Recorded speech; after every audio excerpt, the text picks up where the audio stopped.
আসসালামু আলাইকুম আপুরা, তোমরা সবাই কেমন আছো? আজকে চলে আসলাম একটি ভ্লগ নিয়ে। তোমরা আমার ভ্লগ দেখতে অনেক পছন্দ করো, কমেন্টে বলো আমি যেন বেশি বেশি করে ভ্লগ দিই। তো এই তো রান্না বান্না ভ্লগ নিয়ে চলে আসছি।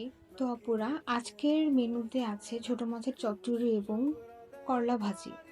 তোমরা কারা কারা আমার মতো এরকম চচ্চড়ি হাতে মেখে রান্না করো? আমার কাছে মনে হয় নর্মালি ভেজে তেলানি দিয়ে রান্না করার থেকে এরকম হাতে সুন্দর করে মেখে রান্না করলে অনেক বেশি মজা হয়। তো এই তো আমি পরিমাণ মতো পানি দিয়ে দিলাম। এখন করলা ভাজির জন্য প্রস্তুতি নিচ্ছি। তোমরা কারা কারা করলা ভাজি খেতে পছন্দ করো? তোমরা এখন অনেকেই বলবো যে তোমরা করলা ভাজি খেতে পছন্দ করো না, কিন্তু আমাকে যদি 3 বেলায় করলা ভাজি দিয়ে ভাত খেতে দেওয়া হয় আমি খেতে পারবো। এখন আমি করলা ভাজিগুলো দিয়ে দিচ্ছি। করলাগুলো আমি আগে কেটে ধুয়ে লবণ পানি দিয়ে ভেজায় রাখছিলাম।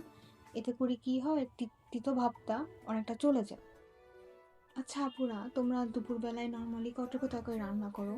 আমি তো দুটো তরকারি রান্না করি, বাট দুটো রান্না করতে করতে আমার মনে হয় আমি অনেক রান্না করে ফেলছি। তো এই তো আমার চচ্চড়ি রান্না শেষের দিকে আমি অল্প একটু ধনিয়া পাতা দিয়ে নেড়ে চচ্চড়ি নামাই ফেললাম।